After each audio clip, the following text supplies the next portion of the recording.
श्री गणेशाय नमः।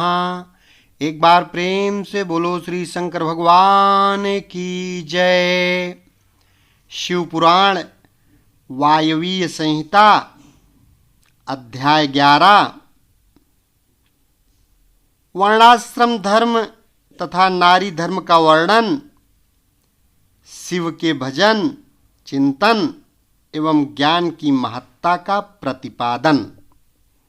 महादेव जी कहते हैं, देवेश्वरी, अब मैं अधिकारी, विद्वान एवं श्रेष्ठ ब्राह्मण भक्तों के लिए संक्षेप से वर्ण धर्म का वर्णन करता हूँ।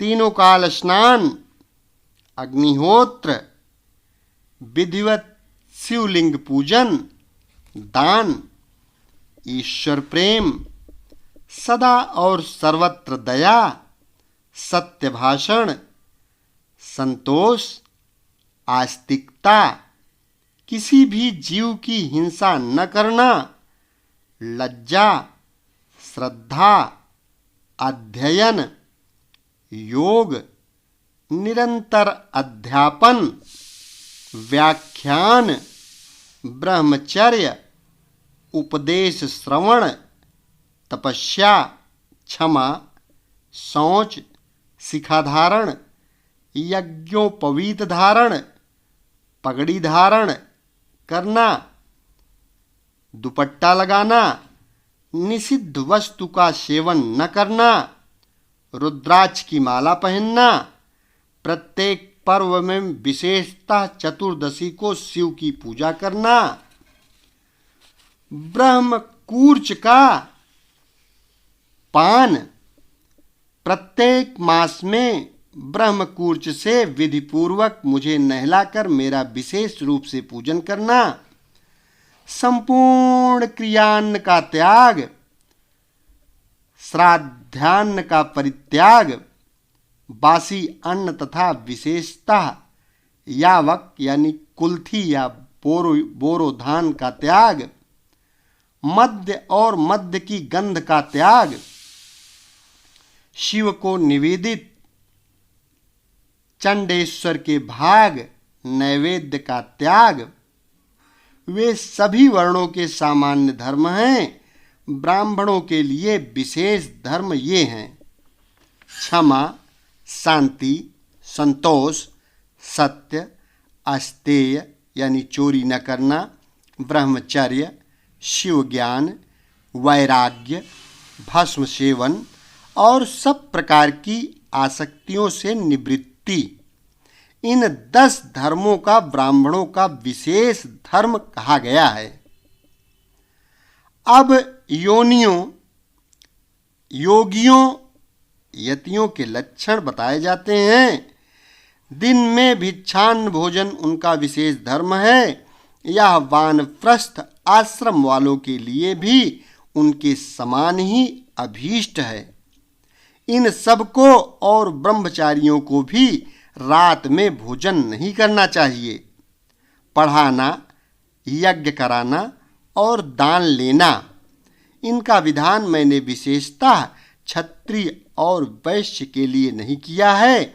मेरे आश्रय में रहने वाले राजाओं या क्षत्रियों के लिए थोड़े में धर्म का संग्रह इस प्रकार है: सब वर्णों की रक्षा, युद्ध में शत्रुओं का वध, दुष्ट पक्षियों, मृगों तथा दुराचारी मनुष्यों का दमन करना, सब लोगों पर विश्वास न करना, केवल शिव योगियों पर ही विश्वास करना, ऋतु काल में ही संसर्ग करना, सेना का संरक्षण, गुप्तचर भेजकर लोक में घटित होने वाले समाचारों को जानना, सदा अस्त्र धारण करना तथा भस्ममय कंचुक धारण करना, गोरक्षा, वाणिज्य और कृषि, ये वैश्य धर्म बताए गए हैं। शूद्रेतर वर्णों, ब्राह्मण, क्षत्रिय और वैश्यों की सेवा शूद्र का धर्म कहा गया है। बाग लगाना, मेरे तीर्थों की यात्रा करना तथा अपनी धर्मपत्नी के साथ ही समागम करना गृहस्थ के लिए बेहद धर्म है। वनवासियों, यतियों और ब्रह्मचारियों के लिए ब्रह्मचर्य का पालन मुख्य धर्म है। स्त्रियों के लिए पति की सेवा ही सनातन धर्म है, दूसरा नहीं। कल्याणी, यदि पति की आज्ञा हो तो नारी मेरा पूजन भी कर सकती है। जो स्त्री पति की सेवा छोड़कर व्रत में तत्पर होती है वह नरक में जाती है। इस विषय में विचार करने की आवश्यकता नहीं है। अब मैं विधवा स्त्रियों के सनातन धर्म का वर्णन करूंगा। व्रत, दान, तप, शौच, भूमि शयन, केवल रात में ही भोजन, सदा ब्रह्मचर्य का पालन, भस्म अथवा जल से स्नान, शांति, मौन, क्षमा, विधि पूर्वक सब जीवों को अन्न का वितरण, अष्टमी, चतुर्दशी, पूर्णिमा तथा विशेषतः एकादशी को विधिवत उपवास और मेरा पूजन, ये विधवा स्त्रियों के धर्म हैं। देवी, इस प्रकार मैंने संक्षेप से अपने आश्रम का सेवन करने वाले ब्राह्मणों, क्षत्रियों, वैश्यों, सन्यासियों, ब्रह्मचारियों तथा वानप्रस्थों और गृहस्थों के धर्म का वर्णन किया। साथ ही शूद्रों और नारियों के लिए भी इस सनातन धर्म का उपदेश दिया।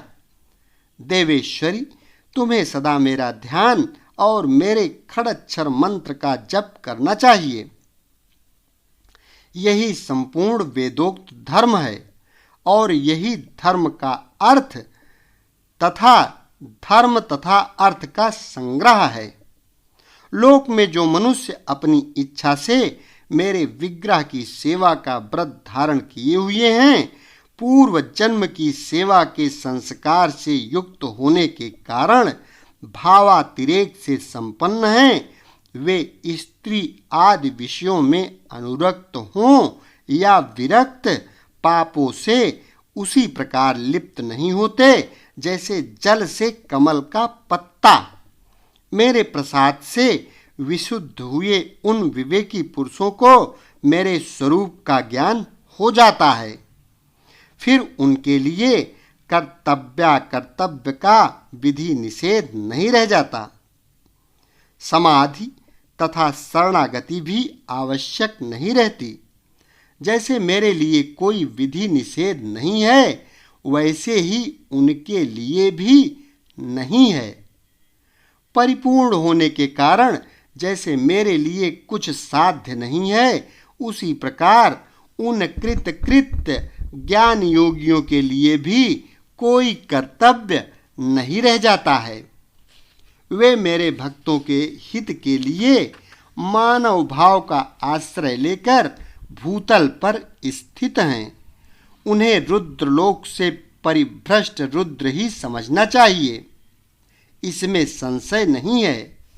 जैसे मेरी आज्ञा ब्रह्मा आदि देवताओं को कार्य में प्रवृत्त करने वाली है, उसी प्रकार उन शिव योगियों की आज्ञा भी अन्य मनुष्यों को कर्तव्य कर्म में लगाने वाली है।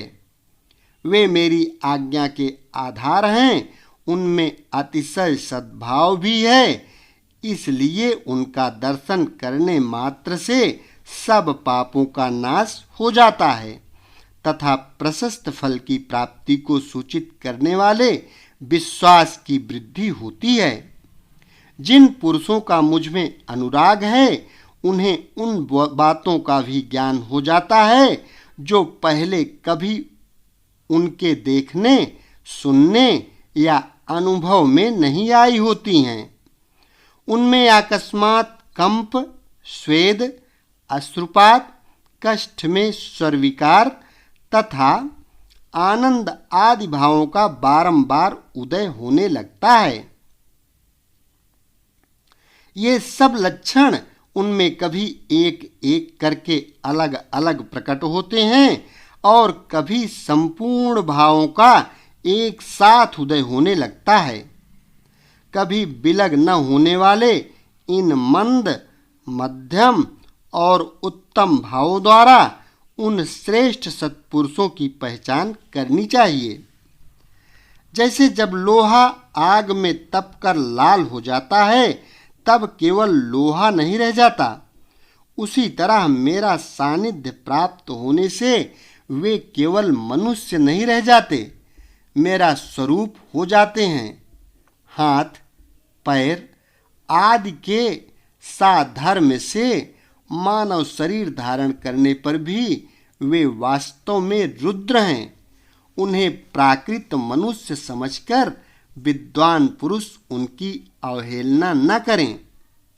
जो मूढ़ चित्त मानव उनके प्रति अवहेलना करते हैं, वे अपनी आयु, लक्ष्मी, कुल और शील को त्याग कर नरक में गिरते हैं। अथवा बहुत कहने से क्या लाभ, जिस किसी भी उपाय से मुझ में चित्त लगाना कल्याण की प्राप्ति का एकमात्र साधन है। उपमन्यु कहते हैं, इस प्रकार परमात्मा श्री कंठनाथ शिव ने तीनों लोकों के हित के लिए ज्ञान के सारभूत अर्थ का संग्रह प्रकट किया है।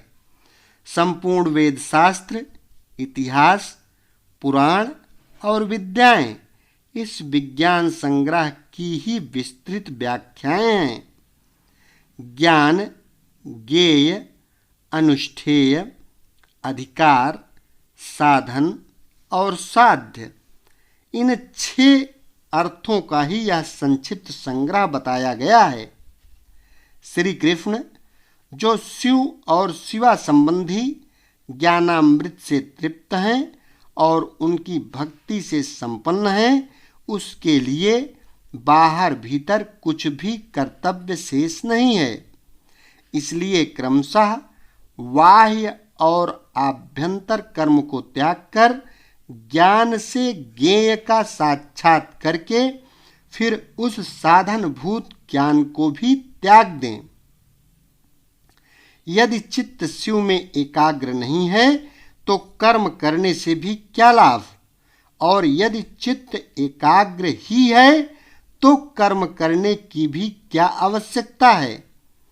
अतः बाहर और भीतर के कर्म करके या न करके जिस किसी भी उपाय से भगवान शिव में चित्त लगाएं, जिनका चित्त भगवान शिव में लगा है और जिनकी बुद्धि सुस्थिर है, ऐसे सत्पुरुषों को इहलोक और परलोक में भी सर्वत्र परमानंद की प्राप्ति होती है।